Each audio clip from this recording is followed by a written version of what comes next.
Instalasi gawat darurat dibuat untuk menangani pasien gawat dan darurat. Masalahnya, definisi gawat darurat menurut kita belum tentu sama dengan definisi petugas IGD. Definisi gawat darurat yang dipakai adalah kasus yang mengancam nyawa terkait pernafasan, sirkulasi, perdarahan, dan penurunan kesadaran. Penilaian awal yang dilakukan meliputi tekanan darah, nadi, suhu badan, dan melihat adakah tanda-tanda kegawatan, dan juga kesadaran pasien. Jika pada penilaian awal kita tidak masuk kriteria gawat darurat, kita hanya diobservasi untuk menunggu tindakan selanjutnya. Sementara petugas menangani pasien lain yang lebih darurat. Nah, ini nih yang kadang bikin pasien baper dan merasa terpinggirkan. Pernah lihat garis merah, kuning, hijau, dan hitam di lantai IGD? Ini adalah garis trias. Jadi, pasien dipilih dan dipilah berdasarkan kegawatan. Garis merah untuk kasus gawat dan darurat, mengancam nyawa, dan perlu ditangani segera. Misalkan kecelakaan dengan perdarahan, sesak nafas, dan henti jantung, dan lain-lain. Garis kuning untuk kasus gawat tapi tidak darurat, tidak mengancam nyawa. Misalnya, luka lecet, luka robek, tanpa perdarahan, dan lain-lain.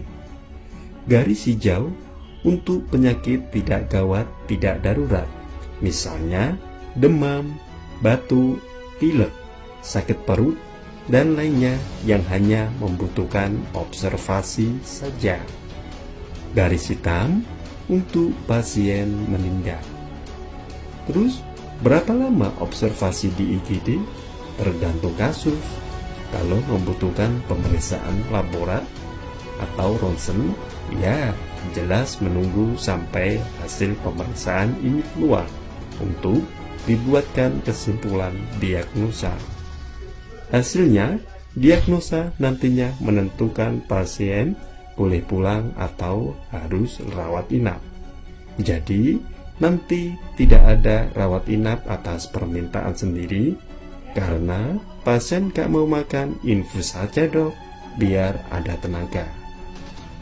Dokter IGD juga masih harus menghubungi dokter spesialis yang akan merawat pasien, melaporkan kondisi pasien, dan meminta advis pengobatan selanjutnya. Proses konsul ini juga memakan waktu, apalagi kalau diselingi menangani pasien lain yang tiba-tiba gawat. Jadi, kalau lihat dokter atau perawat yang bermain WA, jangan buru-buru berburuk sangka.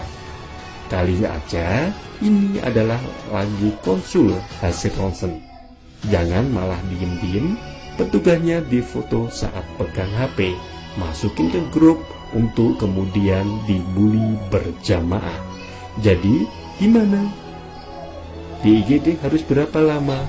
Ya, tergantung kondisi sakit, tergantung hasil observasi, jenis pemeriksaan laborat yang dibutuhkan, ketersediaan konsulennya, dan rasio pasien dibanding jumlah tenaga medis yang bertugas. Mari bersabar dan mengalah untuk mereka yang kondisinya lebih gawat. Toh, mereka juga manusia, bukan ketepok pisang. Lain waktu, mungkin giliran kita yang didahulukan. Karena kondisi kita lebih gawat, jadi bersyukurlah kalau kita tidak dapat prioritas. Berarti kita masih masuk garis hijau.